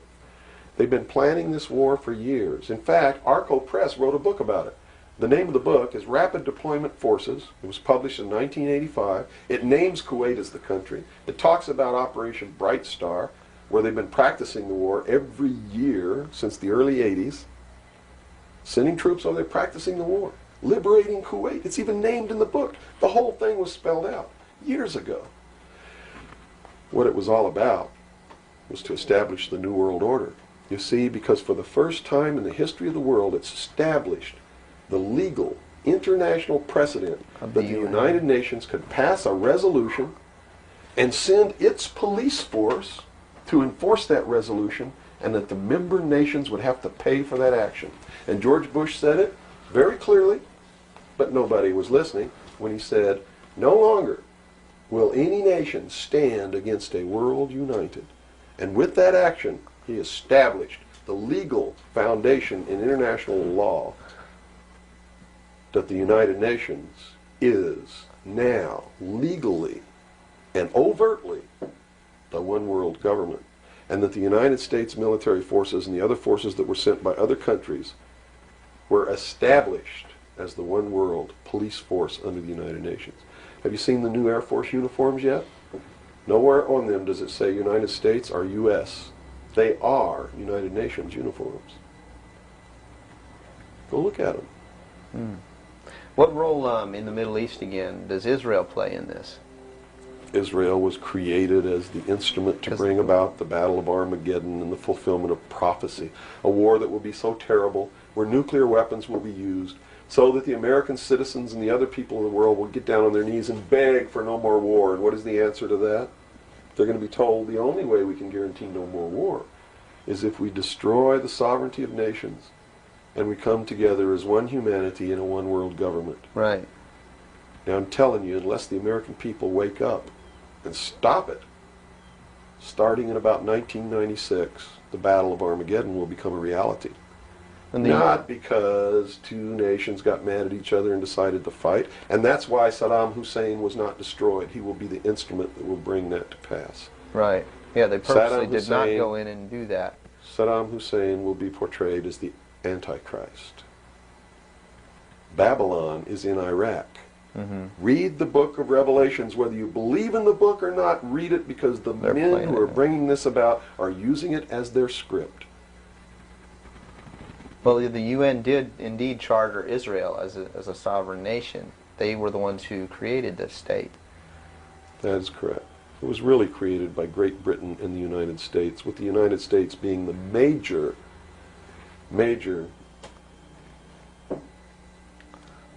instigant.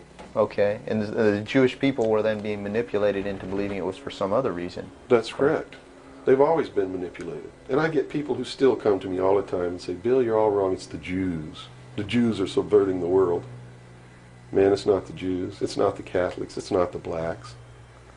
It's these men who belong to the ancient mystery schools, who meet in secret and decide the fate of the world. And they belong to all different races and all different nationalities and all different religions to the public point of view. But in secret, it's a different story. How about the European community? Here seems, based on your theory, another group of sovereign nations coming together to form one government. The European community, the EEC, was created by the Central Intelligence Agency, working through a lodge in Italy called the P2 Lodge. Propaganda 2 is the name of it, which is the intelligence arm of the Vatican, and Prince Bernhard, who is the leader of the secret World Council that controls these secret societies around the world, called the Bilderberg Group. And that's the truth of the matter. And well, during its creation, they just threw out Margaret Thatcher. She was really opposing this. Yes, she was, and that's why she got ousted. Okay. So did the Shah of Iran. So did Marcos. Anyone who opposes it gets ousted. That wasn't an overthrow of Marcos by the people in the Philippines. It was organized, instigated, and carried out by agents of the Central Intelligence Agency and the KGB. The overthrow of the Shah of Iran, our intelligence community is trying to tell us they didn't know anything about it. They didn't know what was happening. Bullshit. They organized it. They instigated it. They are the ones who caused it to come to pass. You see, because we didn't have a National Security Agency or a Central Intelligence Agency before the UN Participation Act was signed. And these organizations were created to bring about the one world government, the New World Order. And it had to be done in a manner that the people would not know that it was being done, and the only way they could do that was hide it behind the veil of national security. And the Cold War was a manipulation maintained to bleed the people of tax dollars to fund the creation of the police force of the New World Order, which is the Army, Navy, and Air Force and Marines of the United States and the Soviet Union. And the people didn't rise up in the Soviet Union and overthrow communism. It came from the top down because it had to be done. There has to be a bringing to the same level of all the peoples of the world to approximately the same political viewpoint, so there's not big disparity in order to be able to justify the merger of all these countries together. Well, who now is ruling the forces of the former Soviet Union? You have Yeltsin in now. Gorbachev supposedly went down, but we're not sure about that. Well, let me tell you this. From the beginning, there was never any war between the United States and the Soviet Union. It was created by those at the top to fund the New World Order and the New World Order's police force. At the highest levels of all countries, they all belong to the same club. And we, the people, sit back and we watch this grand drama which is being played out for our benefit, not theirs. If it wasn't for us, they wouldn't even have to do any of this. But you see, they just can't come out and destroy all of us because they need slaves. They need people to make their shoes and make their cars and mine the ore. They need worker bees, and that's what we are. In the New World Order, we will be the worker bees, the slaves. So the Orwellian view of the vision of the future wasn't too far off based on this scenario. George Orwell was just like me. He was a low-level member of British intelligence who was appointed to a position high enough where he saw the same documents that I saw. And he tried to warn the world just like I'm trying to warn the world, only he wasn't willing to take the risk that I'm willing to take. So he wrote it in a book called 1984 and spelled out exactly what's coming as a warning to the people of the world, as a work of fiction. But you notice that that work of fiction really stirred people up because they knew that it wasn't fiction. In their heart of hearts, everyone who's read that book knows that it's coming. It's a possibility. Most people won't recognize it overtly or publicly, because then, if they recognize it, they have to be responsible to do something about it. And that's what every one of you have been resisting all your life, is being responsible to do something about it, to get involved. That's why you'll walk away from a girl being raped on the street by a gang of thugs rather than go and try to help her. And I'm not talking to all of you. I know there's some of you out there just like me, but most of you are just exactly what I've just described. Most people are no better than animals who do not have intelligence because they don't use their intelligence. And to these men who control things behind the scenes, you are stakes on the table by choice and consent, and will always be ruled and manipulated and enslaved by people who do use their brains. As long as we're debunking some myths, because it's putting pieces of this puzzle together, I think, for a lot of people that may be watching. The hostage situation in Iran that got Carter out of office, is this another orchestration? And if so, how does it fit into the October surprise is no myth. There was a deal made. There was a deal made at the highest levels to keep the hostages until after Reagan was elected. Do you really believe that it was an accident, that it was a coincidence, that 30 minutes after Ronald Reagan was sworn in, took his oath of office, the hostages were released? Did they want Carter out? Are you really that naive? I can't believe it. Did they want Carter out? Yes, they wanted Carter out. They wanted Carter out. He wouldn't play by the rules? Or what was I don't know why they wanted him out, but they wanted him out. Carter was ineffective. He did not have the support of all the American people. They need people who can manipulate the American people so that they have their support. My message is to you is don't support anybody unless they're doing what we know to be right. Don't believe them. Don't fall for the manipulations. Double check everything they say. And that means you can't rely on the media as it is today either. Oh, of course not. All the media in this country, radio, television, and print, is all owned by 5 corporations. All of these corporations that own the media are owned and controlled, and members of the Council on Foreign Relations sit on their board of directors. Can you name those 5 corporations? Is that... Not off the top of my head. Okay. I could try, but I don't want to take a chance on being inaccurate. But you can trace that yourself. Okay. Remember, if you go down and you trace the ownership of a station or a newspaper, and you get to a corporation, remember that somebody owns that corporation, and it's usually another corporation.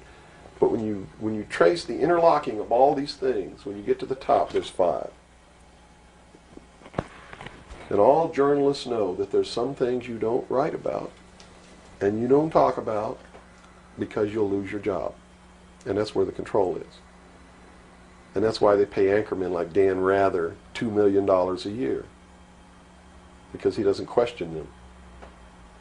He knows that if he goes against them, he's going to lose $2 million a year. Do you think a man that looks pretty and sits in front of a TV camera for the 6 o'clock news is worth $2 million a year? No way. I don't care how long he works, and I don't care what he does. There is no job worth $2 million a year. That's why they pay athletes these fantastic salaries. I was listening to the radio the other day. They just contracted to pay one player on one team $6 million a year.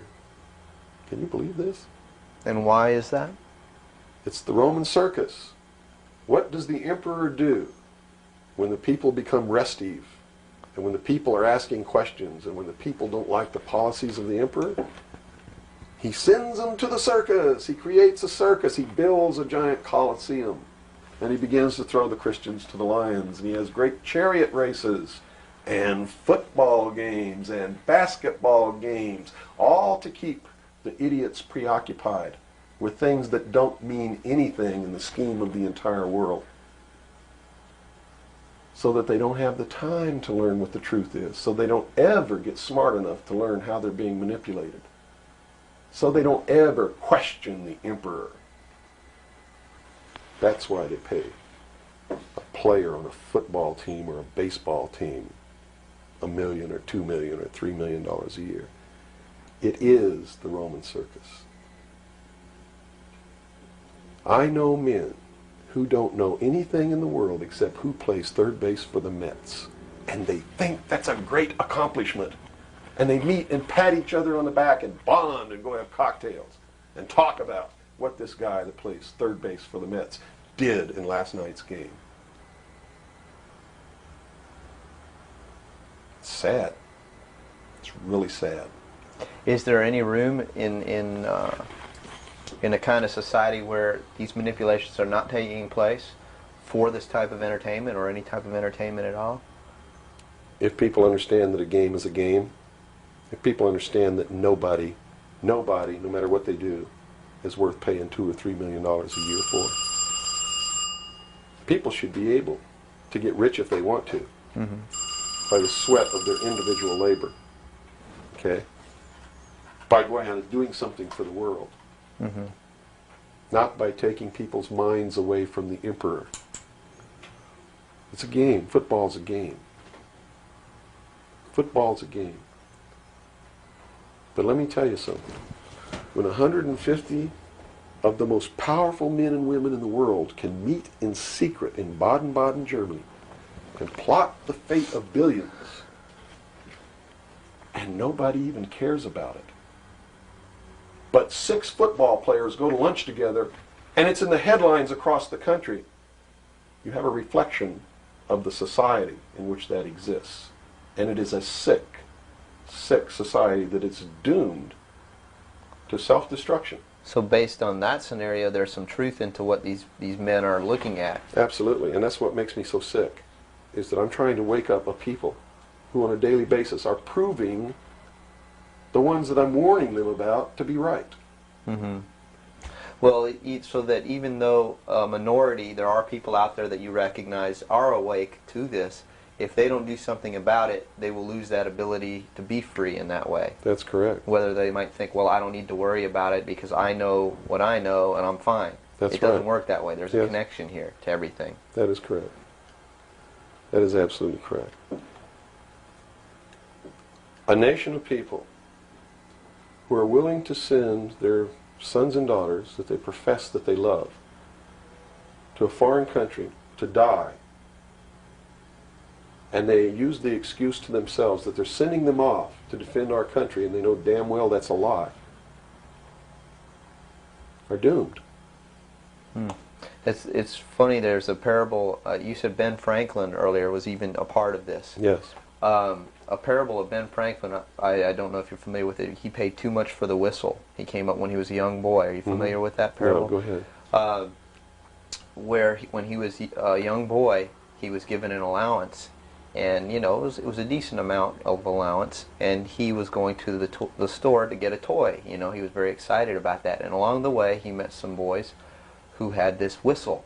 you know, and he saw that, and he saw the little boys blowing this whistle, and he thought, wow, the greatest whistle, this is the greatest toy. He really wanted this thing. So without asking, he gave all his money away, you know, to these boys for this whistle. And he went home, and sure enough, he got very bored with it, and he had no more money to buy something that was really, you know, worthwhile to him. Sure. And so from that point on, he had a saying that said, you know, don't pay too much for the whistle. And I think somehow that relates here. He's also the one, when the Constitutional Convention was finished, when they wrote the Constitution and signed it, when it had been signed, he walked out the doors.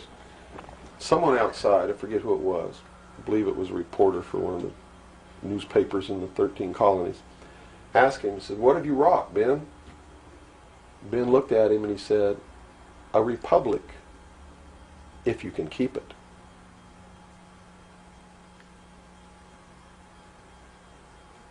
He knew. He did.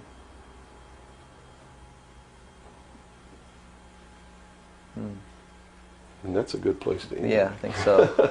That's a great ending. Wow. Good job, guys. All right, Bill. Yo. Fantastic. Good. Thanks, Bill. Where's your towel? Right there. I'm about ready Yeah, to these lights are roasting me. Man. kill. I've already had my son. I'm ready for a bath.